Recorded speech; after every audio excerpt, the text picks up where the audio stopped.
दर्शकों एबीपी में आपका स्वागत है। लाखों हजारों में दर्शक देख रहे हैं। आज हम मौजूद हैं रोहिणी विधानसभा के अंदर। आज हमें आपको तस्वीर दिखाने वाले हैं। हमारे साथ मौजूद हैं भारतीय जनता पार्टी के युवा मोर्चा के युवा अध्यक्ष मुकुल शर्मा जी। मुकुल शर्मा जी, लाखों हजारों में दर्शक देख रहे हैं, सबसे पहले एक बार अपना आप परिचय दें।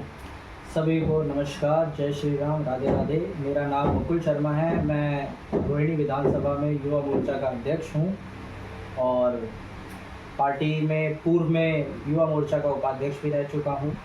ये एक मेरा छोटा सा परिचय है। मुकुल शर्मा जी, आज हम जानेंगे दिल्ली में मैं अगर बात करूं तो भारतीय जनता पार्टी की पूर्ण बहुमत से सरकार बनी और अब डबल इंजन की सरकार बन गई दिल्ली के अंदर में।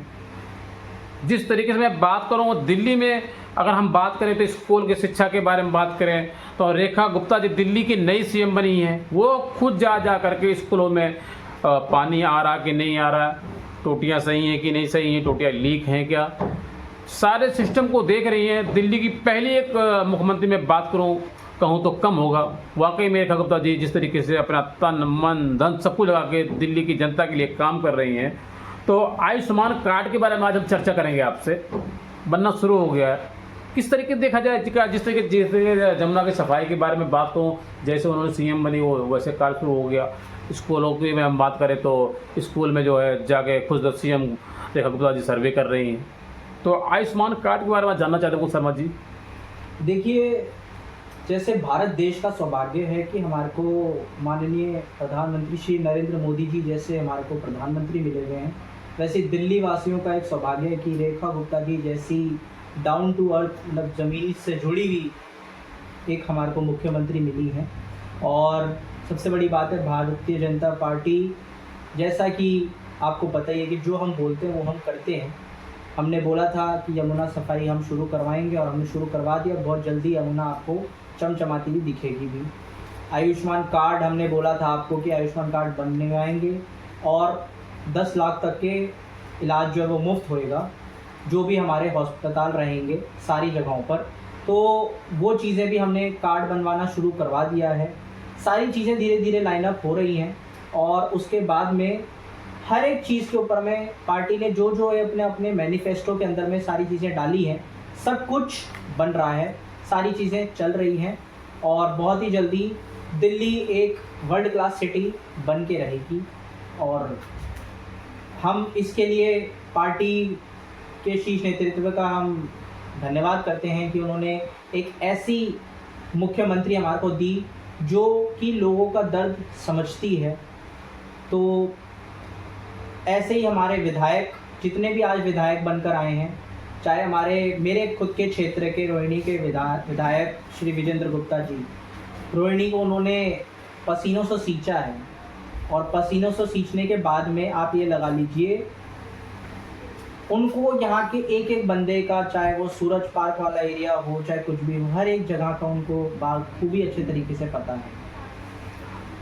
मुकुल शर्मा जी, मेरा आपसे दूसरा सवाल है। आजकल देश के अंदर में एक चर्चा का विषय बना हुआ औरंगजेब, क्या कुछ कहना चाहेंगे इस मुद्दे पे? एक बहुत माहौल गर्मा गर्म का चल रहा है, क्या कुछ कहें? गर्मी गर्मी का माहौल है।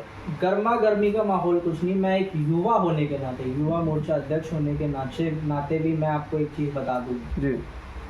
देखिए, जो मूवी जिसकी वजह से ये विवाद खड़ा हुआ है, उस मूवी में सच्चाई दिखाई गई है। और भी बथेरी मूवियाँ आती है, लेकिन विवाद हमेशा इस मूवी के ऊपर में क्यों पड़ा हुआ है? क्योंकि इसमें सच्चाई दिखाई, और सच्चाई हर किसी बंदे की हिम्मत नहीं होती कि वो उसे डाइजेस्ट कर सके। कहीं ना कहीं हमें ये बात पता है, चाहे हमारे अभी मैं रिसेंटली गुजरात दौरे पे गया था।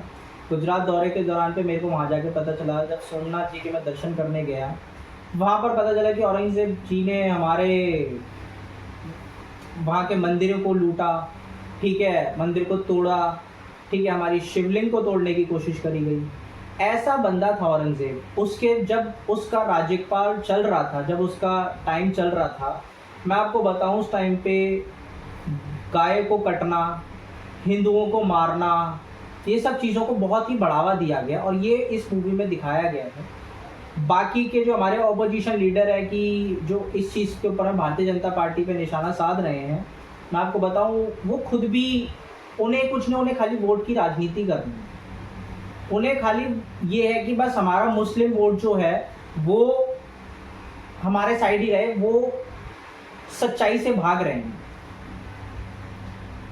औरंगजेब के टाइम पर मैं आपको बताऊं, हिंदुओं का दुष्ट हालात हुए थे, हिंदुओं के साथ में अहिंसा हुई, हिंदुओं के साथ में उनको प्रेरित करा जाता था, ज़बरदस्ती बोला जाता था कि अपना धर्म परिवर्तन करो, उनके बच्चों को धर्म परिवर्तन के लिए प्रेरित कराता था, महिलाओं के साथ में गलत चीज़ें होती थी।